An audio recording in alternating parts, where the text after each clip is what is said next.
મંદિર છે અને એમના બારામાં આ દાદા આપણને પૂરી જાણકારી આપશે કે કેવી રીતે આ મંદિર છે ને શું છે એનું પ્રાગટ્ય કેવું છે ને આ બધા વૃક્ષો ને આ બધું છે એ દાદા આપણને જાણકારી આપશે. પાંડવો જ્યારે વનવાસમાં નીકળ્યા ત્યારે ફરતા ફરતા આ બાજુ આવેલા. એમાં અર્જુન છે એ મહાન શિવ ભક્ત હતા. શંકરની પૂજા કર્યા બાદ ફલાહાર કરતા, નહીતર આખો દિવસ ભૂખ્યા રહેતા. હવે આ હેડંબા વનમાં જઈ શંકરનું મંદિર નહીં. જ્યાં સુધી અર્જુનજી પૂજા ન કરે ત્યાં સુધી એકેય ભાઈ જમે નહીં. સાથે ભીમભાઈ હતા. 2-3 દિવસના ઉપવાસ થયા છે, ભૂખે રહેવાતું નથી. એમણે વિચાર્યું કે હવે કંઈક યુક્તિ કરું તો મને ભોજન મળે.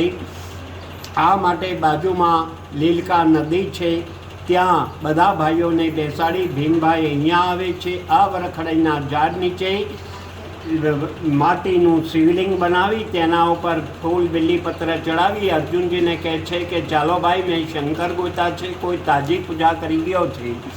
અર્જુનજીમાં શ્રદ્ધા, વિશ્વાસ ને ભક્તિ હતી. અહીંયા આવી પૂજા કરી માની લીધું કે મારી પૂજા શંકર ભગવાને સ્વીકારી છે.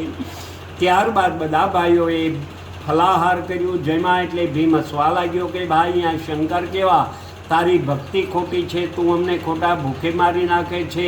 તું પૂજા કર્યા બાદ જ ભોજન લે છે, પરંતુ અહીંયા તો શિવજી છે જ નહીં, આ તો બધું મેં ઉપજાવી કાઢ્યું છે. તો અર્જુનજી કહે છે કે નહીં ભાઈ, મારી પૂજા શંકર ભગવાને સ્વીકારી, મને વિશ્વાસ છે. તો કે ચાલ જોવા.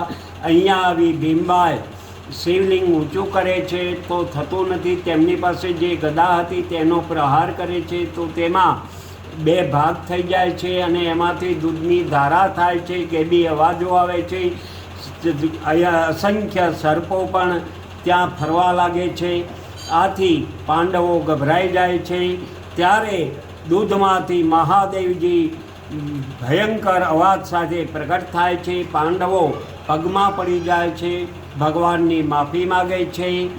ભગવાન તો દયાળુ છે, પાંડવોને આશીર્વાદ આપે છે અને પાંડવોની જે કાંઈ ભૂલ હતી તે માફ કરે છે. આવી રીતે આ ભીમનાથ મહાદેવનું પ્રાગટ્ય થયું. એને 5000 વર્ષ વીતી ગયા. મહાનજીના વડવાઓ રાજસ્થાનમાંથી જૂનાગઢ યાત્રા કરવા જતા. પહેલાંના લોકો ચાલીને જતા, સાથે ગાયો રાખતા. તો અહીંયા પણ મહાનજીએ આ લીલકા નદીના કાંઠે મુકામ કરેલો. એમની ગાયો ચરતી ચરતી અહીંયા આવે. એક પિયોળ નામની ગાય હતી, એ અહીંયા ઊભી રહે. એના આંચળમાંથી ઓટોમેટિક દૂધનો અભિષેક થાય. ગાયને દોવે એટલે દૂધ ના આપે. ચેલાને કે ભાઈ, આપણી ગાયને કોઈ દોઈ લે છે. બીજે દિવસે પણ ગાય અહીંયા આવી, એના આંચળમાંથી દૂધનો અભિષેક થયો. એણે મહાનજીને કીધું, મહાનજી કે કોઈ ચમત્કારિક જગ્યા છે, ચાલ મને બતાડ. અહીંયા આવી પાંદડા દૂર કર્યું તો આ શિવલિંગ નીકળ્યું.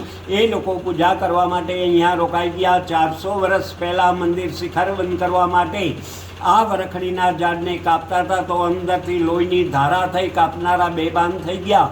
એટલે આ ઝાડ છે એ આમનામ રહેવા દીધું. રાત્રે મહાનજીને સ્વપ્નમાં આવીને ભગવાને આ સમગ્ર ઇતિહાસ કહ્યો છે અને કીધું કે આ વરખડીનું ઝાડ છે એ આમનામ રાખજો. આમાંથી ચૈત્ર માસમાં ગ્લુકોઝ, ખાંડ જેવો મીઠો પદાર્થ હાલમાં પણ જરે છે, લોકો પ્રસાદી તરીકે લે છે. બોલો ભીમનાથ મહાદેવ કી જય જય જય જય.